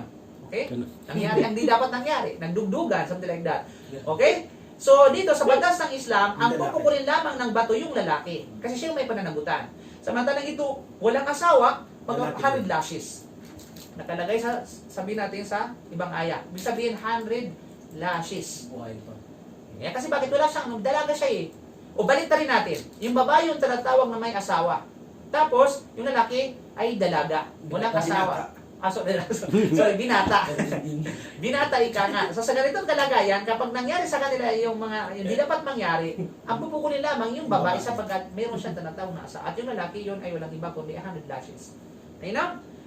Okay. So punto dito. So, pangalawa na which is yung pag naayon sa batas sa pagkitil o pagpatay, bukod doon sa tinatawag na taibuz zina sa isang nakapatay. Yun ang kisas ika nga. Yun ang tinatawag na sa taong nakapatay ng nakapatay. Or pag sa kapatid dito, hindi sinabi siya kung yung sinasadyang pinatay niya na sinasadya. Hindi na kasi natin. Hindi siya makakito lang na tinatawag na. Pero under investigation niya, sa long process. Kasi paano malaman ng isang tao kung hindi sinasadya? Okay, maaaring mag-deny ng isang tao. Self-defense. So it's another, sabi natin, crucial investigation. Bago magdeklara na talagang sasabihin ng korte na yan ay hindi sinasadya. Kasi may mga tinatawag na, may mga sabi natin evidence, substantial evidences, ika nga. Okay? Mga which is outside evidence na magpatunay na siya ay inosente. Okay, anyway. O ang pangatlo, ito yung mga pangatlo pa na kung saan ayon sa Sharia na maaring kitilin ng kanyang buhay. Yun yung tinatawag na lumabas sa jama'a. Ibig sabihin ay nagmurtad. Tumalikod sa, sabihin natin, lumabas sa jama'a, lumabas sa tinatawag na grupo ng mga Muslim.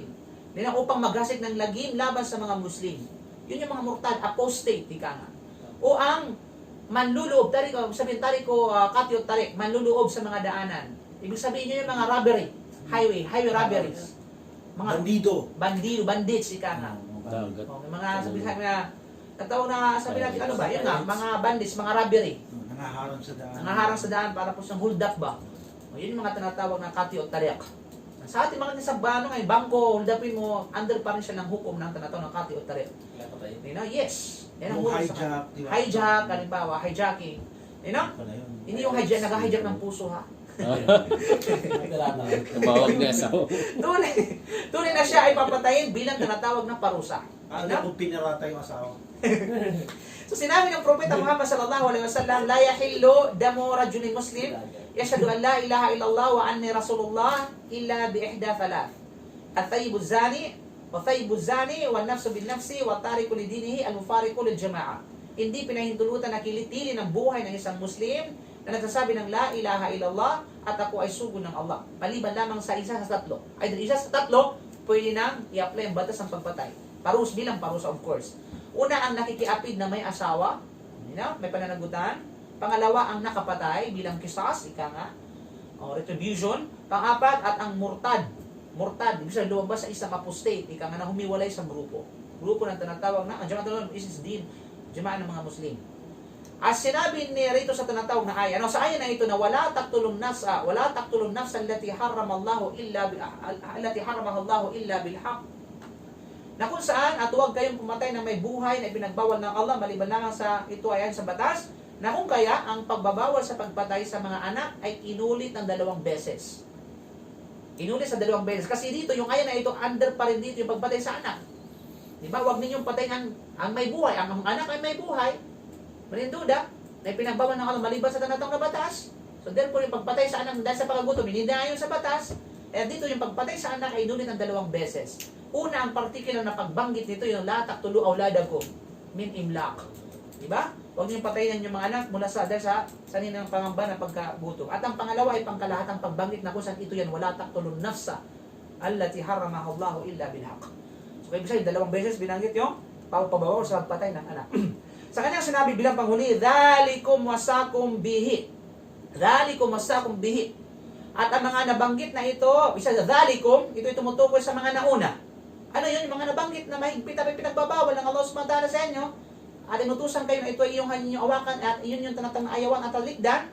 At ito ay kabilang sa mga utusan sa inyo na ipinapayo ng iyong Rab sa inyo. O wasakum bihi na ipinapayo ng inyong na itinagubilin ng Rabs ng inyong Panginoon sa inyo. So ito ay tumutukoy sa nauna, dalikum, at ang wasiya o tagubilin sa isang bagay. Isang wasiya means tagubilin, ika nga. Pag-aatas, ika nga. Pagpapayo, advice, another meaning ng wasiya is advice. Sa isang bagay ay ang kasunduan. Pag sinabing wasiya, ito ay isang bagay o kasunduan o tipan. Okay? Sabihin, at ang wasiya sa isang bagay ay ang kasunduan o tipan sa mga ito ayon sa punto ng pagbibigay pansin o pagpapahalaga.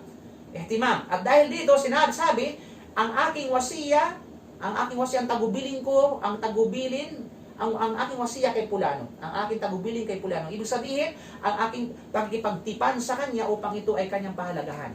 Okay? So, tipan, pagkasundo ika nga. Malinaw? O kasi ang kasunduan ay isang napakahalaga. Hindi pwedeng tinatawag na gibain. Hindi pwedeng tinatawag na baliin. Sa kanyang sinabi na la'allakum ta'qilun bilang panghuli, ito na yung uling bahagi ng ayan na ito. Anong ayan na ito? Anong ano to? Sandali na nga. Ito Suratul An'am, verse 151. Kasi ang 52-53, susunod na yan, wala tayong oras. So, sinabi ng Allah na la'allakum ta'qilun, nang sa gayon ay maintindihan ninyo ang kanyang ipinag-uutos at kanyang ipinagbabawal. Isa ta'qilun. At ang akal, the word akal. Mo akal na kain ha? Akal. Ibig sabihin ng akal ay isip. Okay? Literally is utak. You know? At ang akal dito ay ang mahusay at mabuting kaugali at pangingilos. Yan ibig sabihin. Ibig sabihin na at hasan at tasarruf. Mabuting tinatawag na at mahusay na kaugalian at pangingilos. So ibig sabihin upang kayo ay maging mahusay sa tinatawag ng mga gawain ninyo. Upang kayo ay mabuti sa tinatawag ng mga kinikilos ninyo. You know? Kasi kung wala kang utak, hindi ka mabuti yung pagkikilos ninyo. Pero pag may utak ka, nasa maayos yung pagkikilos ninyo. Ganun lang yun.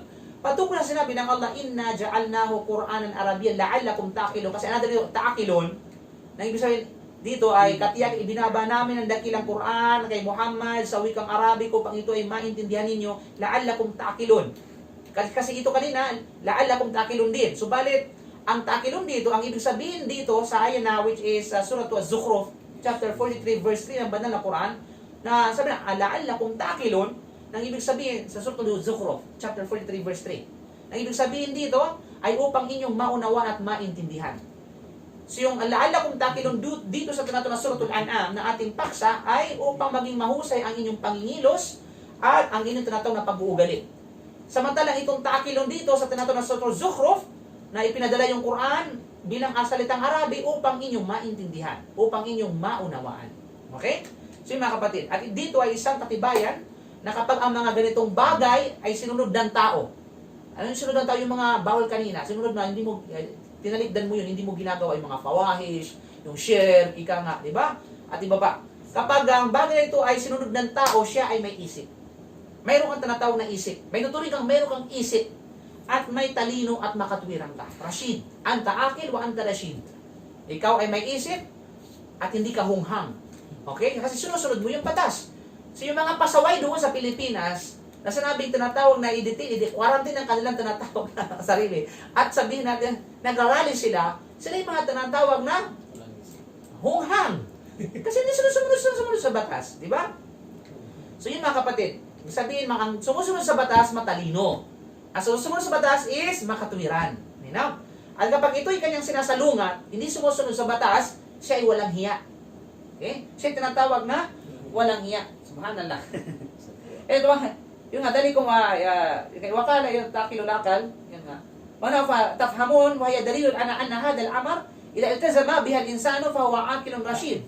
Wa idha khalafaha fa huwa safihun laysa biaqilin wa qad tadammanas hadhihi al-ayatu khamsa wasaya. Sabi dito, na kapag ito'y kanilang sinasalungat ang batas, siya ay walang hiya. Okay? Ang sabi ng walang hiya sa Arabic, ito'y safi. Anta safi. Laysa aqil ika. Anta mafi mukh. Sabi nga nila sa mga kanto, ika nga, hunghang. Siya ay tinatawag na walang isip. At sa aya na ito ay napapaloob ang 5 tagubilin. Sa aya na ito, yung tinatawag na yung kanina, ano yung ito yung Qul ta'alaw asma'a rabbukum alaykum ila akhir al-aya. Ito yung tinatawag na 4 na 5 tagubilin. Una-una, yung tagubilin sa tauhid. Yun yung una. Tagubilin sa kaisahan ng Allah subhanahu wa ta'ala. Pangalawa, which is al-ihsanu bil walidain. Ang pagiging mabuti sa tinatawag na mga magulang. Okay? Ang pagiging mabuti sa tinatawag na mga magulang. Sino mga kapatid? Patagubilin sa tinatawag na mga magulang. Then, yung pangalawang, sabihin natin wasaya. Tagubilin ika nga. Una-una, tagubilin sa tauhid. Pangalawa, pagiging mabuti sa mga magulang. At thalithatu, alla naqtula auladana. Huwag nating patayin ang ating mga anak. Yan ang pangatlo. Yun yung tagubilin sa aya na ito sa surah Al-An'am, verse 151. Then pang-apat na tagubilin, ika nga alla nuqarriba al-fawahish. Ibig sabihin, huwag tayong lumapit sa tinatawag na fawahish. Immoral, kahalayan, kasagwaan, kasalanan at iba pa. Ibig sabihin, fawahish. Panglima, panghuli, al-khamisatu, alla naqtulan nafsa allati harrama Allahu illa bil haqq. Huwag nating paslangin ang buhay na ipinagbabawal ng Allah, maliban na lamang kung ito ay naayon sa tinatawag na batas. Hindi na kapatid. So, alhamdulillah, dyan nagtatapos yung ating talagang explanation ng biro mo. 2 ay lang ang ating nakuha. Sobrang napaka-lalim at saka napaka-advance ang ating mga Kaya naman, mashallah, tapos pa, malayo eh. Tsaka bakit maitim? Meron na tayong gloves, ang itim-itim dito. Kasi gawa ng ilaw. Lapit pa. Wassalam Ustaz, Abu Dunya.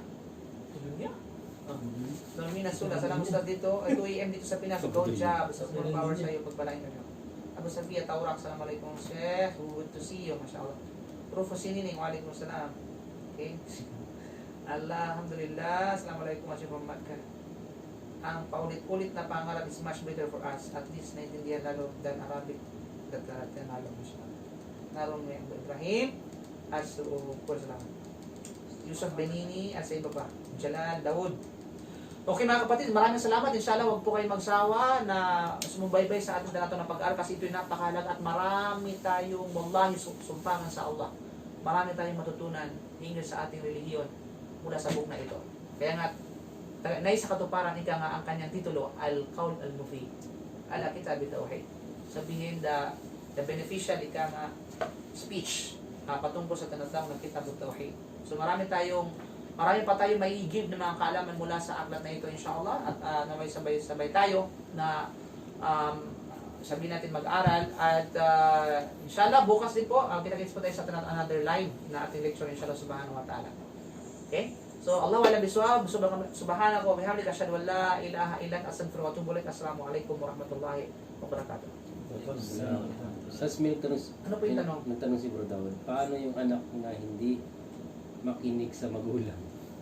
Paano yung anak na hindi makinig sa magulang? Disiplinahin ng magulang, of course. Karapatan, unang-una, karapatan ng anak sa magulang yung pagdidisiplina, pagtutuwid, di ka nga sa makatwiran, sa maayos paraan ng pagtutuwid, pagdidisiplina. At karapatan ng magulang sa anak ay ang sumunod. Ang tinatawag na sumunod. Hindi naman sinabi na, hindi naman pwede na pag suwain yung anak ay kailangang patayin. Hanggang kailan yung study pagtutuwid mo?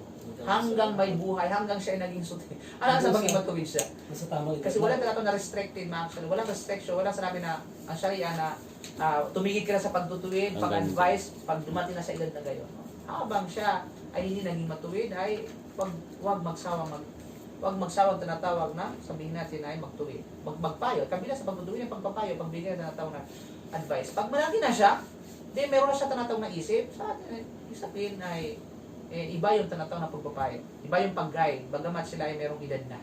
Pero habang wala pa sila dumating sa tinatawag na hindi na pa nakaya yung sarili nila, na kailangan ng force. Minsan, gumagamit ng tinatawag na force, ika nga yung magulang sa paraan, ganitong paraan.